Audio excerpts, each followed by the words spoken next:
Hello everyone, it's Melinda here with CatSmashPuzzles, and today I thought I was doing my first 1,000 piece Cobble Hill puzzle, but it turns out one of my Zoom competitions was a 1,000 piece Cobble Hill puzzle. So this is actually my second attempt at a Cobble Hill 1,000 piece. This was one that my friend gave me as a potential good one to practice my text, which I have not been very good at.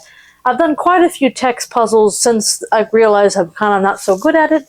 Here's one right here, which I did was an Ebu puzzle, 500 piece, and I only did it in an hour and 8 minutes, which is kind of slow for me for a 500 piece. But it wasn't horrible. I thought it would be worse than it was, so I am targeting puzzles now that I kind of view as my weakness, and I'm trying to improve on them so that way when they appear in a competition, it doesn't exactly, stump me or slow me down too much. They say if you practice your weaknesses, you don't have any. At least that's what I'm trying to go for anyway. Now, this puzzle is a 1,000 piece Cobble Hill puzzle, and this one is called Peace. And you might wonder, pieces? No, it's peace, as in world peace. It is in 11 languages here, so I'm not just practicing English, I'm practicing other languages as well. The top one here is Japanese, this one is Hebrew, this one is Greek, and this one is German. And then we have English, of course, right here. This is Swahili, I hope I pronounced that correctly, Russian, and this one is Dutch. And then the last three down here, and this one's kind of blocked, I'll have to pull out the poster for you to see. This one is Arabic, and then we have Hindu, and then we have French. So we have 11 languages where I'm actually practicing text on, and I do think that the non-English languages won't throw me off too much because they're more shape to me than they are words. I thought, my friend thought this would be a good one to practice text, but I am looking at the puzzle and it's very color-coded, so I'm not going to probably rely on the text. I'm going to rely on the colors to get this one completed. So that'll be interesting. I actually did find out this puzzle was a competition puzzle back in October 23, and I did look up the times on it for the solo people, and the fastest time was an hour 40. But again, this was more for me to practice my text, practice another 1,000-piece puzzle with my stamina. And that was just kind of where I'm going with this one. The times on those, the first place was an hour 40. So my goal for this puzzle is, general goal is under 3 hours, but I definitely want to push to see if I can get that pieces per minute goal of under an hour 45. I think if I stay under 2 hours for this one, I will be happy, but again, I'm trying to get closer to my pieces per minute goal, which I'm still actually going up. It's now 9.6. I'm recording this. It's slowly moving upwards, so maybe I'll move to 10, I might have to readjust my goals, but I'm trying to stick with the main goal of just keeping the average steady. That way I'm not going the other way. So we're going to try to get this under an hour 45. That being said, let's smash it.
Well, 1 hour, 51 minutes, and 29 seconds.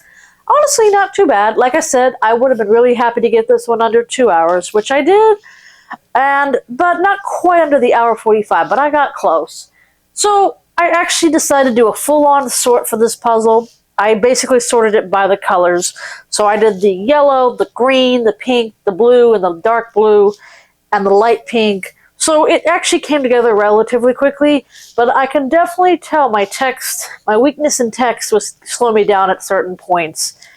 I do think I'm better at non-English words, for sure. I kind of did find myself going some sections faster than, especially the piece one here in English.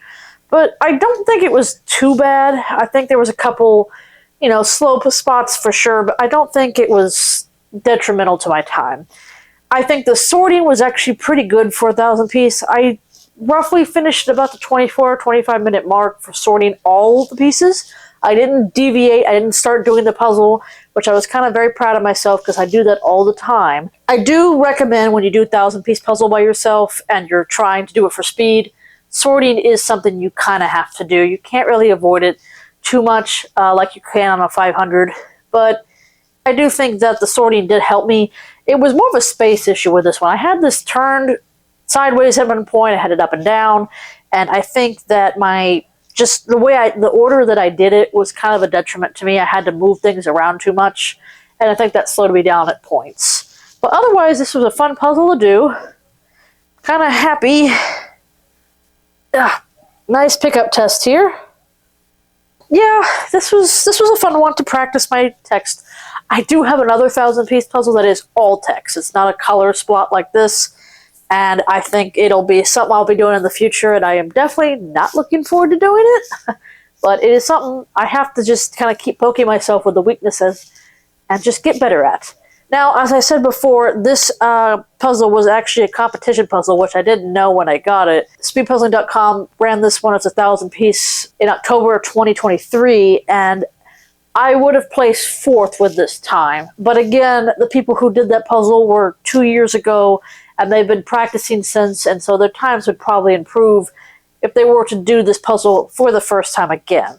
I still got a ways to go in regards to seeing if I can get a 1,000 piece closer to the hour and a half mark and trying to be consistently under the hour 45.